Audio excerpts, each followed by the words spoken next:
महिषासुर की माता महिषी ऋषि के श्राप से पहले एक बहुत ही सुंदर गंधर्व कन्या थी। सुंदरता में वो अप्सराओं को भी मात देती थी। एक बार वो गंधर्व कन्या अपनी कुछ सहेलियों के साथ एक तालाब में एक दूसरे पर पानी उछालते हुए अटखेलियां कर रही थी। तभी उस गंधर्व कन्या की नजर एक ऋषि पर पड़ी, जो वहीं तालाब के किनारे ध्यान मुद्रा में बैठकर तपस्या कर रहे थे। गंधर्व कन्या के मन में कुछ शरारत सूझी। वो चुपके से ऋषि के पास गई और वहाँ जानबूझकर कीचड़ युक्त पानी को उछाल कर अपनी सहेलियों के साथ अटखेलियां करने लगी। उसका उछाला हुआ पानी ऋषि के ऊपर गिरने लगा, जिससे ऋषि का ध्यान भंग हो गया। ऋषि गंधर्व कन्या के इस हरकत से क्रोधित हो उठे। वो समझ गए कि ये गंधर्व कन्या जानबूझकर ऐसा कृत्य कर रही है। उन्होंने उस गंधर्व कन्या को श्राप दे दिया कि ए गंधर्व कन्या, तुम अकारण ही इस तालाब में अटखेलियां कर करके पूरे पानी को कीचड़ युक्त कर दिया। ऐसा कृत्य तो भैंस करती है।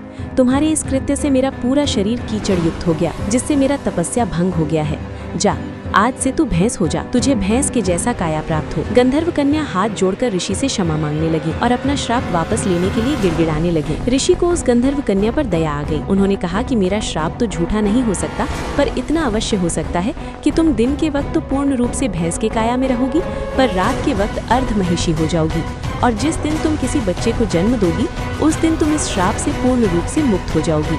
ये कहकर ऋषि वहाँ से चले गए। उसी दिन से उस गंधर्व कन्या का नाम महिषी पड़ गया। वो गंधर्व कन्या तुरंत महिषी यानी कि भैंस बन गई। दिन के वक्त वो भैंस बनी रहती थी और रात होते ही अर्ध महिषी यानी कि आधा नारी और आधा भैंस बन जाती थी। एक बार असुरों का राजा रंभ रात के समय जंगल में घूम रहा था। तभी उसने महिषी को देखा। महिषी अर्ध नारी और अर्ध भैंस रूप में थी। महिषी को देखकर रंभ आश्चर्यचकित रह गया। उसने महिषी से पूछा कि तुम कौन हो और तुम्हारा आधा शरीर इतनी सुंदर नारी का और आधा शरीर भैंस का क्यों है? महिषी ने पूरी कहानी रंभ को सुना दिया। रंभ को उससे प्रेम हो गया और उसने उससे विवाह कर लिया। उन दोनों की मिलन से महिषी गर्भवती हो गई।